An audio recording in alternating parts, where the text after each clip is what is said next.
Subic Bay Food Festival na naman. Ano pa nga bang gagawin natin? Syempre mag-food trip. Taon-taon nila ginaganap dito yan. Napakarami mapagpipili ang pagkain. Sa dami nga ay napakahirap mamili. Kaya sinubukan natin dito sa Silva Platter. Nagustuhan ko nga mga food nila dito. At lutong bahay talaga. Gaya nitong chicken and pork kebab, pork teriyaki, beef kare-kare, sisig, dinakdakan, laing, at pansit canton. Kung plano nyo mag-food trip dito, isa sila sa dapat nyong matikman. Hello, ma'am! Hello po. Ma'am, ano po bang may recommenda nyo dito? Ang dami kasing pagpipilian, nahihirapan ako pumili.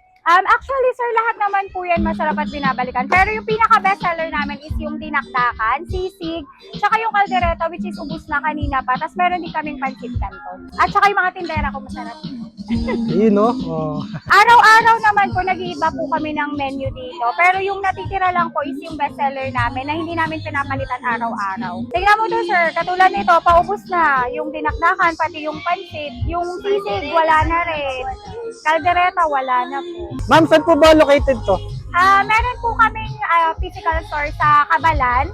Tapos meron din po kaming i-open soon dito sa Olonga po. Sa January namin yun i-propose. Under renovation pa kasi. Ma'am, dito sa Food Fest, hanggang kailan po kayo? Ano po, bali 9 and 10 wala kami. Tapos the rest ng December hanggang January 4 open na kami. Tapos from 5 p.m. hanggang 12 midnight. Imbitahan nyo na po sila dito. Ayun, yung sa mga viewers na invite po namin kayo dito sa Subic Bay Food Fest. Malapit sa Mini Golf Course, Waterfront Road, Subic Bay. Ayun. Thank you. At oo nga pala, meron din po kaming catering services. Pwede nyo kaming kontakin sa page namin, The Silva Platters. Pwede kayo mag-book sa amin ng catering. Okay guys, nandito tayo ngayon sa Subic Bay Food Fest 2025. Yearly nila yung ginaganap dito sa may seafront. Masarap mag-food trip dito, marami kayong pagpipilian. Pero ngayon, ang napili namin tikman ay yung Silva Platters. Ayan guys, ayan o. At ito yung kanilang mga ulam ngayon. Siyempre, lahat yan titikman natin. Ano yung unahin natin? Siguro unahin na natin tong chicken tsaka pork kebab. Ito yung chicken. Tara, kain tayo. Ano? Teka, magka-gloves ako. Miss na miss to. Okay siya, okay. Ito naman yung pork. Ayos to guys. Okay sa akin to. Kailangan to may rice. Masarap. Masarap ulamin. Ito naman yung tikman natin, yung sizzling sisig. Mainit nilang isa-serve sa inyo to. Lumamig na. Siyempre, binidyoan pa natin. Special thanks also to our dinner. Natin ang kalamansi. Mas masarap yan pag may kalamansi. Ang lalaki ng tipak ng sisig nila. Yung lasa niya, okay sa akin. Nagugustuhan nyo rin yung sisig nila. Ano lang, medyo manamis-namis siya.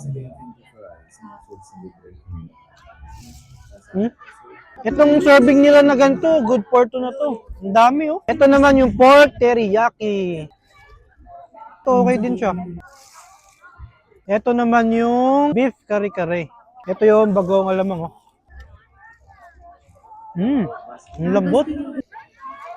Try natin may kanin.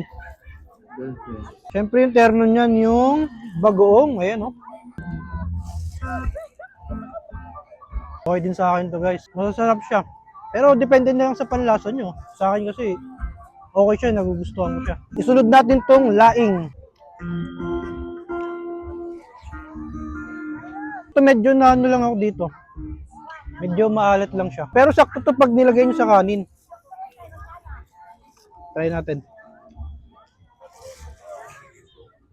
Sakto-sakto sa kanin. Ito naman yung dinakdakan, no?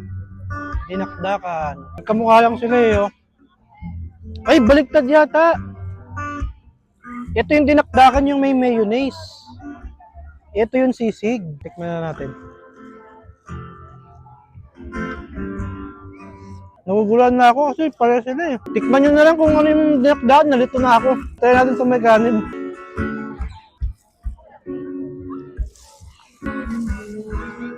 At syempre guys, titikman din natin ng kanilang pansit canton. Nagapigaan natin pala ng kalamansi.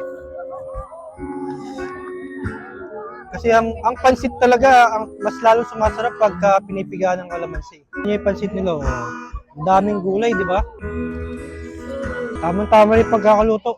Yung ano siya, yung normal na pansit canton lang, ganun din yung lasa niya. Luto ko lang din, ganito yung lasa. Try nyo rin. Pero masarap talaga to, may rice din. Masarap po namin itong pansit eh. Kaya rin ba inuulam niyo yung pansit? Minsan pa may pandesal pa, tas may kanin na.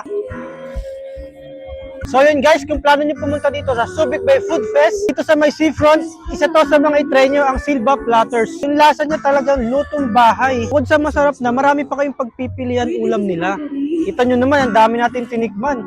Okay sa akin yung mga luto nila, nagustuhan ko. Yung presyo na ito pala, ilalagay ko na lang dyan sa comment section. Marami pa kayong pagpipilian mga kainan dito, pero isama nyo tong Silva Platters sa titikman nyo. Punta na kayo dito guys sa Subic Bay Food Fest 2025. Dito lang yan sa seafront. Kita kits!